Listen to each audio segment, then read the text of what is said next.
Là. Bonjour à tous. Donc moi je m'appelle Adrien Lavestière, je dirige Golden Network, qui est une société c'est une filiale d'M6. Je vais vous raconter en 2 secondes un petit peu qui on est, et puis vous montrer un petit film qui va vous donner, pour donner une idée un petit peu du type de contenu qu'on diffuse. Donc Golden Network, c'est un studio digital. Je ne vois rien. C'est un studio digital qui a été créé il y a 2 ans maintenant. Moi j'avais monté une société qui s'appelle Golden Moustache, qui faisait des vidéos marrantes qu'on produisait, qu'on diffusait sur internet, que j'avais cédé à M6 il y a 2 ans. Donc on a regroupé toutes nos activités de production et de diffusion sur le web dans un seul et même endroit dans Paris. C'est un espace qui fait à peu près 1200 mètres carrés. On est une cinquantaine maintenant, et on est à la fois, vous avez trouvé des gens qui sont des créatifs, des producteurs, des marketeurs, et puis une partie de commercialisation. Parce que nous, du coup, on a 2 métiers. On produit des contenus, et comme producteur, on produit pour les annonceurs, on produit pour les chaînes de télé, on produit surtout pour les plateformes. Et on a un métier d'éditeur de contenu, comme une chaîne de télé si vous voulez, mais sur le web, qui vit essentiellement la publicité. Donc on développe ces 2 métiers. Je vais vous montrer une petite vidéo de 4 minutes qui illustre un peu le genre de contenu qu'on fait, et afin de voir en quoi c'est un petit peu différent de ce qu'on fait sur ce qu'on peut voir en télé, par le ton et par la forme. Et en même temps, il y a une certaine valeur de prod que, il y a quelques années, on ne trouvait pas forcément sur le web. Je vous montre ça. Voilà.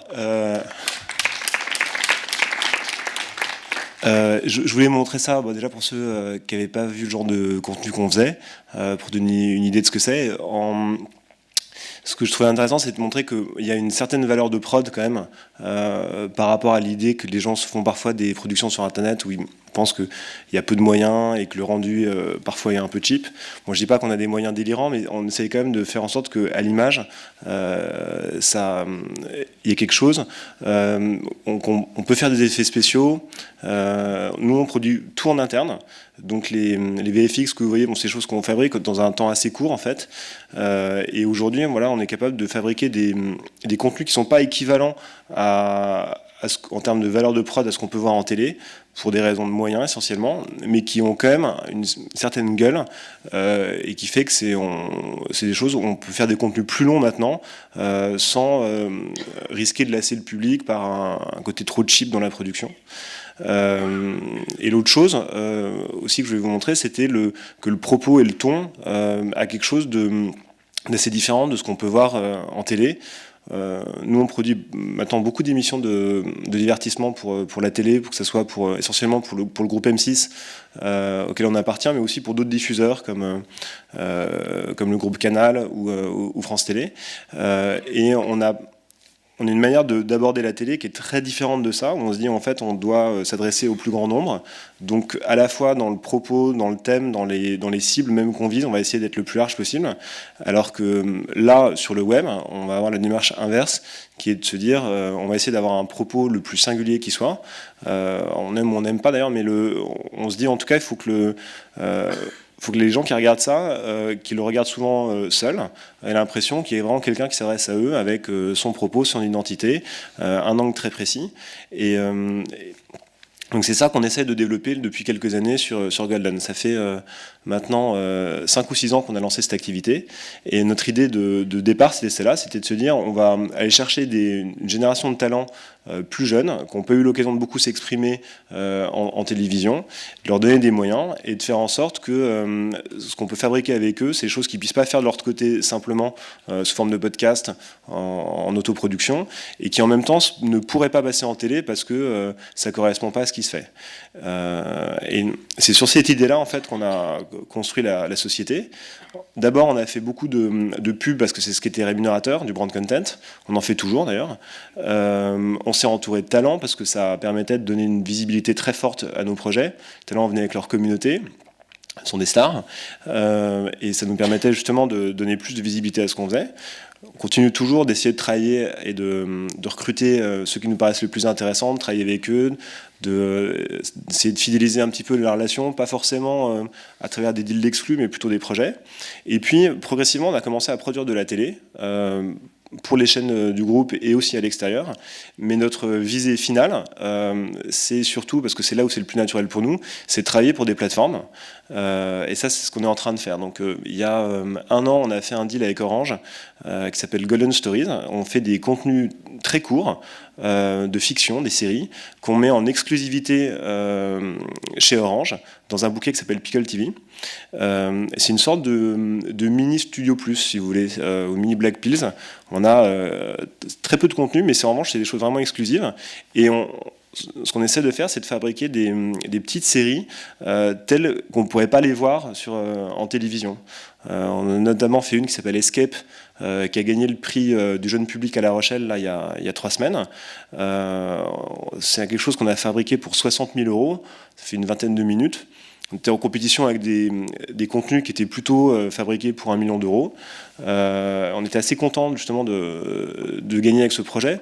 Pas pour faire la nique à nos concurrents, mais juste pour dire en fait, avec finalement pas énormément de ressources, mais des concepts ou des idées qui correspondent à des choses qui nous sont plutôt marrantes à voir, mais qu'on n'a pas l'occasion de voir, on peut arriver à convaincre les gens sur une proposition éditoriale.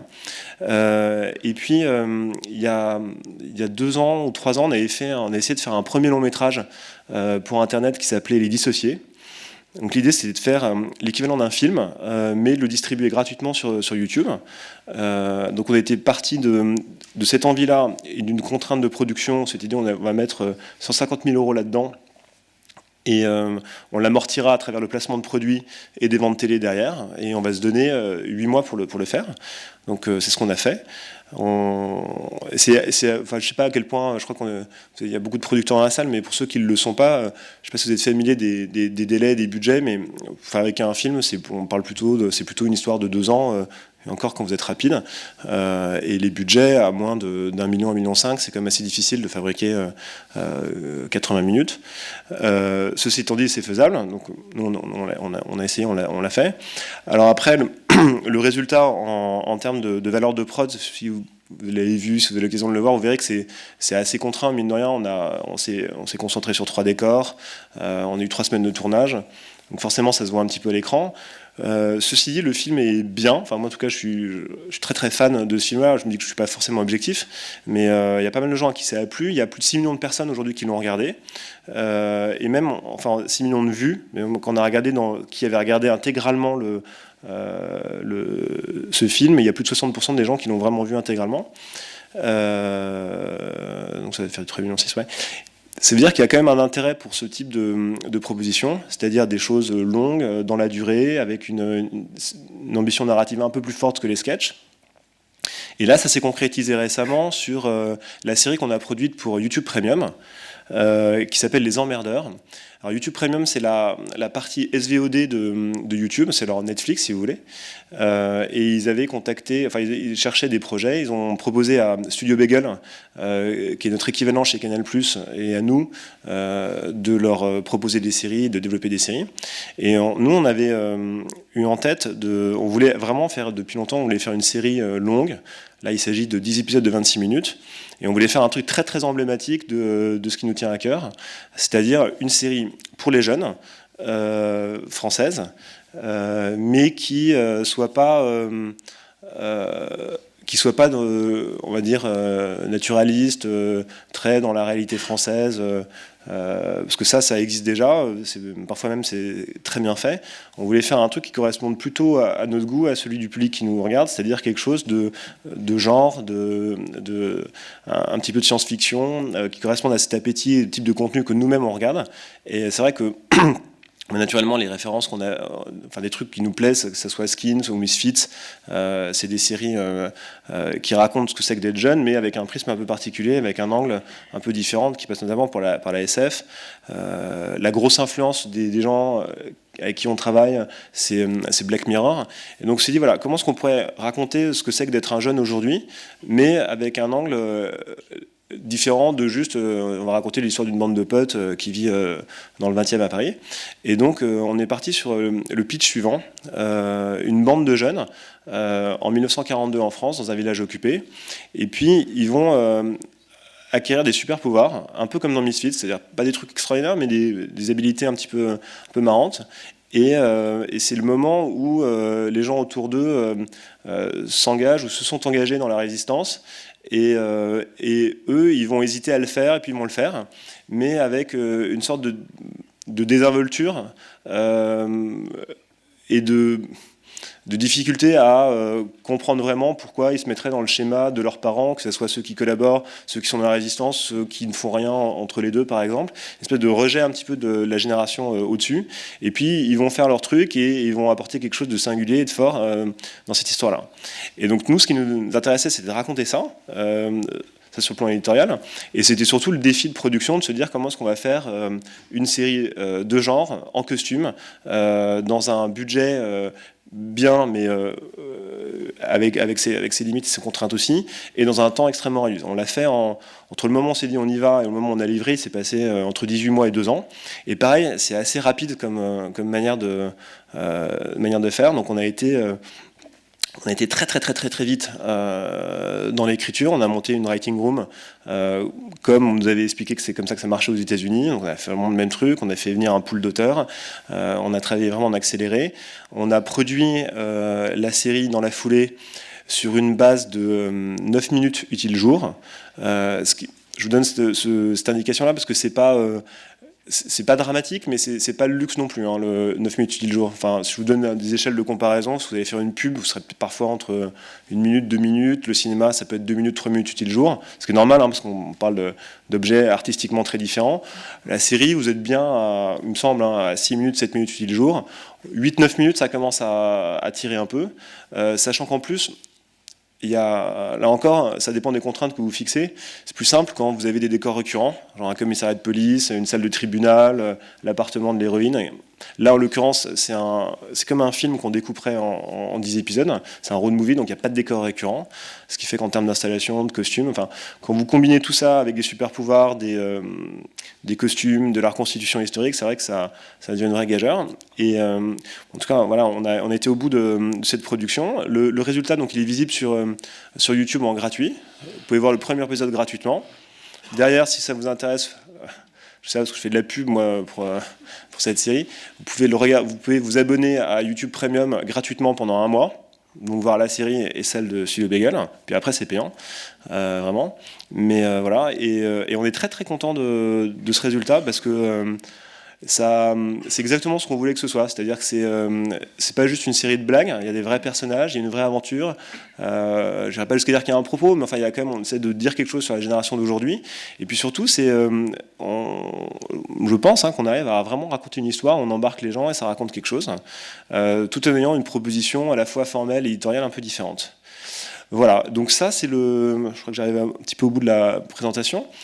Ça c'est ce qu'on essaye de faire, c'est-à-dire trouver des gens qui sont des nouveaux talents, qui ont quelque chose à raconter qu'on n'a pas forcément vu ailleurs, les encadrer avec un petit peu de structure, c'est-à-dire ou des gens qui ont plus d'expérience créativement parlant ou dans la production exécutive, pour développer des projets qui vont être des projets tels qu'on n'en voit pas à la télé, tels qu'on n'en voit pas sur le web gratuit, pour les emmener vers les plateformes. Et c'est un marché qui est vraiment intéressant parce que vous voyez déjà l'importance et la puissance de Netflix en France. Enfin, c'est quelque chose d'assez appréhensible parce qu'on est tous plus ou moins abonnés à des comptes Netflix, on voit le truc.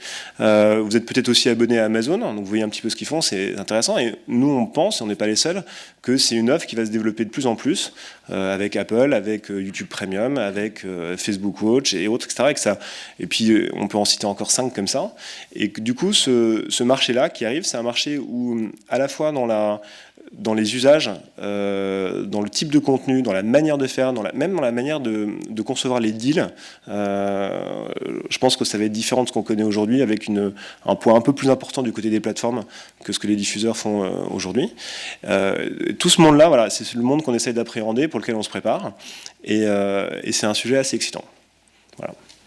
Je crois qu'on s'était dit qu'on gardait un peu de temps. Ouais.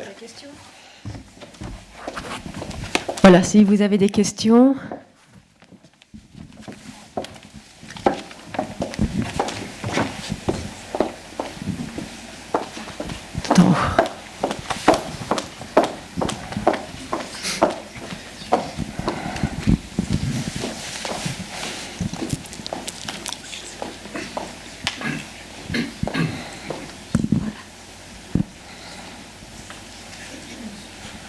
Bonjour.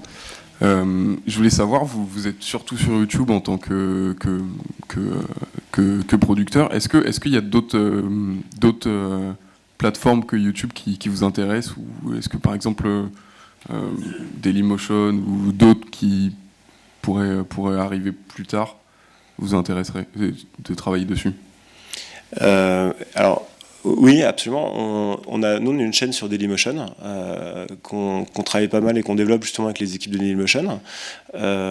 On essaie sur l'ensemble des activités qu'on a. Alors il y a Golden Moustache pour l'humour, Rose Carpet sur les tutoriels, on a lancé Golden News sur l'info, on va lancer une marque féministe qui s'appelle Wonder là, dans quelques jours. On essaie d'être sur les 5 gros réseaux sociaux que tout le monde utilise, Twitter, Snapchat, Facebook, Instagram, YouTube. Après, il y a des formats qui fonctionnent plus ou moins en fonction de ce que vous voulez dire. Par exemple, pour l'info, on est un peu plus centré sur Facebook aujourd'hui que sur YouTube. Wonder, qui est la marque, c'est une marque, un équivalent de Elle, si vous voulez, pour les jeunes. On sera hyper centré sur Instagram. Et ça, c'est pour la partie gratuite. Et puis pour la partie payante, on discute avec Netflix. Il y a Amazon, il y a Apple qui va lancer son activité de plateforme par abonnement en France. Facebook qui a lancé sa verticale vidéo là, il y a quelques semaines. Et YouTube Premium. Et puis on pense qu'il y a un certain nombre d'autres acteurs qui vont arriver sur le marché français à plus ou moins court terme, probablement Hulu, HBO Warner, Disney Flix, c'est-à-dire la partie SVOD de Disney, et ça devrait arriver en fait relativement vite vu les annonces qu'ils font aux États-Unis et les discussions qu'ils commencent à avoir sur le territoire français. Quels sont les formats à faire et ne pas faire pour les plateformes? Donc la question c'était, je le dis plus fort pour tout le monde, c'est les formats à faire ou pas faire pour les plateformes. C'est un peu comme un diffuseur traditionnel, c'est-à-dire qu'ils ont à mon avis chacun un certain nombre d'exigences en tête qui, je pense, ils vont détailler au marché ou aux producteurs rendez-vous par rendez-vous. Après, j'ai l'impression que, enfin moi c'est juste, je vous donne mon opinion personnelle, je sais pas ce que ça vaut là-dessus, c'est que leur critère numéro 1 de satisfaction, c'est le recrutement d'abonnés. Et donc, dans la manière dont ils pensent aux abonnés, je parle à leur place là, mais je me dis qu'ils identifient un certain nombre de niches. Et sur ces niches-là, ils essayent d'adresser une niche en particulier, avec un contenu en particulier qui peut leur plaire, pour les faire venir sur leur plateforme. Et derrière, leur proposer l'ensemble de leur offre et les fidéliser comme ça. Et donc, je me dis que l'angle d'attaque, c'est de se dire en quoi je me permets, en tant que producteur, d'adresser une niche. Enfin, je leur permets d'adresser une niche et ça sert justement pour eux à recruter des nouveaux abonnés dessus. On a une question ici. Merci. Justement, à la différence des diffuseurs traditionnels, j'ai l'impression que vous avez cette liberté d'être un peu format agnostique, et je découvre d'ailleurs que vous avez testé plein de trucs très différents. Est-ce que tu as déjà un retour d'expérience sur justement des choses qui marchent, des choses qui marchent moins? Comment tu gères ce qui marche moins? Est-ce que tu veux continuer? Est-ce que tu veux tester d'autres nouvelles formes d'écriture? Et la question un peu corollaire, c'est est-ce que tu penses que vous allez rester sur du linéaire tout le temps, ou est-ce que vous allez aussi aller vers des formes de narration un peu plus interactives, un peu plus immersives? Voilà. Sur l'interactivité, on est effectivement en train de réfléchir à un truc là. C'est un peu tôt pour en parler parce que le projet est en train d'être conceptualisé, mais ouais, nous on pense vraiment que c'est un truc qui peut marcher. Après, il faut trouver le bon format, la bonne équation et tout, mais bonne plateforme. La bonne plateforme. Parce que non, mais technologiquement, il faut que ça marche en fait. Mais donc l'interactivité, ouais, c'est un vrai sujet. Et ensuite sur le fait d'essayer des formats. Nous, on se dit que, enfin, la manière dont on l'approche, on se dit en fait, il faut arriver à réunir des gens très créatifs autour de nous, leur donner un contexte de travail extrêmement bienveillant et confiant, et les pousser au maximum à essayer des trucs, en leur disant que si ça se plante, ça n'a aucune importance, en tout cas pour nous, Après, ça peut en avoir pour eux parce que c'est assez difficile de voir son travail critiqué, par exemple. Et puis Internet, ça peut être assez dur. En tout cas, nous, on leur dit c'est pas grave, allez-y, tentez des trucs. Si ça marche pas, on peut recommencer. On va peut-être pas insister si vraiment le truc fonctionne pas trop longtemps, mais on essaie de retirer l'élément de pression de l'équation, de retirer la peur, parce que mais c'est tout bête, hein, c'est juste parce que en fait, psychologiquement, quelqu'un qui est en train de créer ne peut pas avoir la zone qui gère la peur et la pression active au même moment. En fait. Donc si on dit à quelqu'un, sois créatif, fais gaffe, dans la même phrase, vous bloquez complètement quelqu'un. Et comme en plus on ne parle pas d'enjeux colossaux sur le plan financier sur ce qu'on fait, c'est pas comme si on était en train de sortir un film à 200 millions de dollars, on se dit que ça serait vraiment trop bête de réfléchir comme ça. Donc on tente plein de trucs tout le temps, et quand ça marche pas, bon, l'avantage c'est que c'est pas vu en fait, donc c'est pas très grave. Et quand ça marche, on essaie de comprendre ce qui a marché et de faire en sorte de recommencer, de comprendre comme ça, mais on essaie d'avoir une sorte de processus un peu itératif en se disant tiens c'est rigolo tel truc, on va continuer à voir là-dessus. Donc on a fait des documentaires, des émissions de plateau, des caméras, enfin vraiment on se fixe aucune limite en termes de genre, ni de durée, ni de format. Et puis quand vraiment le truc est un échec complet, on se dit bon bah, c'est pas grave, on passe à autre chose. Ce que tu appelles un échec complet, c'est que tu n'as pas réussi à financer, à rentrer dans tes frais. Par exemple, tu parlais du film à 150 000 euros, c'est quand même 150 000. Est-ce que là, vous l'avez financé ce film, ou c'est de la R&D pour toi qui te permet de travailler sur de nouveaux Non, pour moi, un échec, c'est surtout un échec public en fait. C'est-à-dire que l'audience dit c'est vraiment on n'aime pas, on trouve ça à chier. Sur ce film-là, c'était pas très. Enfin, on l'a financé à la fin. C'est-à-dire qu'on a rentré pour 90 000 euros de placement de produits. Puis après, on a organisé nous-mêmes des avant-premières dans toute la France. On louait les salles, on vendait des tickets. Et puis on a fini par faire une vente télé, donc le truc a été un peu plus qu'amorti. Mais c'est vrai qu'à la base, c'était même pas là. On le faisait parce que on n'est pas une ONG, donc on doit gagner de l'argent. Mais on le faisait vraiment dans un truc on a envie de voir si ça marche, si ça touche les gens, si ça peut plaire au public et si c'est faisable, vraiment de fabriquer ce genre d'histoire longue, ou si on doit entendre encore 10 ans. Donc voilà, dans la mesure où ça coûte pas une fortune, on essaye des trucs. J'ai une dernière question, c'est sur l'international. Toutes les plateformes que tu évoques, celles qui sont là et celles à venir, c'est quand même, on parle d'un marché international. Est-ce que tu crois, moi je vois où est la force de la marque et de cet état d'esprit en fait qui est très basé sur des talents. C'est ça qui fonctionne. Est-ce que tu peux finir sur une touche un peu positive en disant oui, on a quelque chose à jouer sur le marché international avec ce type de proposition. Est-ce que tu penses vraiment qu'on va y arriver ? Je suis quelqu'un de positif, mais en vrai, il y a la réponse dans la question. J'en sais rien du tout parce qu'on a. Je n'y connais pas bien, mais nos contenus sont vus à peu près partout. C'est ça l'avantage de YouTube, c'est que tu vois, on a même vu des contenus à un moment qui étaient vus en Chine, puis un jour, clac, le truc a disparu, c'est-à-dire que les vues sont arrêtées brutalement en Chine. Et puis on a vendu pas mal de formats à l'étranger, alors c'était pas des montants qui étaient dingues non plus. Mais oui, moi je suis sûr que, en tout cas la créativité française, ça intéresse forcément les gens. J'ai l'impression qu'on a fait une année, la 2018, qui est exceptionnelle en termes de vente de contenu à l'étranger.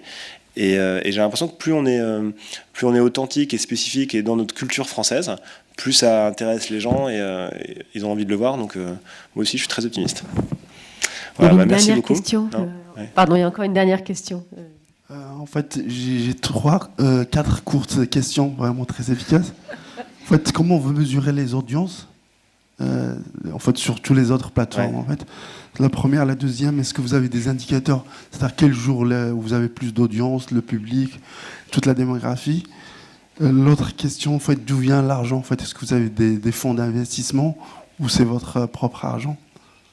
Et la dernière, c'est en fait comment vous voyez l'arrivée de Salto? Parce que vous avez cité beaucoup de plateformes américaines majoritairement. Et est-ce que vous pensez que Salto va avoir une place dans le PAF ou même internationalement? Merci. Je vais vous répondre très rapidement parce que je vais laisser la place aux autres. Mais alors, les audiences, en fait, vous avez des chiffres très précis sur chacune des plateformes. Par exemple, si vous créez une chaîne YouTube, vous allez le voir, c'est incroyablement granulaire, où on peut mesurer tout. Sur la deuxième question, c'était comment nous, on mesure cette audience ? Et sur les analytics, donc on a vraiment ceux des plateformes qui sont très précis, et après on utilise aussi des applications payantes ou pas payantes comme CrowdTangle, Tubular, ce type d'appli qui vous donne là aussi des niveaux d'information qu'on n'a même pas en télé. Hein. C'est hyper précis. Et donc ça, c'est vrai que ça change un petit peu la manière de fonctionner. On sait, mais à la seconde près, ce qui se passe, qui vous regarde, comment, où, et c'est vraiment intéressant. Sur le business model, on a un business model qui fonctionne sur la publicité, comme une chaîne de télé. C'est-à-dire que c'est la publicité sous toutes ses formes qui nous rémunère. Celle qu'on diffuse avant les contenus, le placement de produits, le brand content, mais vraiment c'est le même modèle, c'est-à-dire vous développez de l'audience et vous monétisez cette audience à travers la pub, ou vous vendez à des diffuseurs qui vous achètent ou préachètent votre contenu. Et enfin sur Salto, j'avoue que je ne sais pas très bien je peux pas vous dire quel type de succès ça va avoir. Je pense avoir beaucoup de succès parce que c'est les 3 gros groupes audiovisuels français qui mettent ensemble leurs forces, qui investissent pas mal d'argent pour proposer d'avoir des contenus tels qu'on peut pas les trouver ailleurs. Et ça va à la fois dans le sens des usages, de l'abonnement, de l'appétit de contenu pour des contenus français. Donc, je pense que ça a très bien marché, mais on est encore au stade assez embryonnaire là pour l'instant. Merci. Merci beaucoup. Merci à vous. Merci Adrien.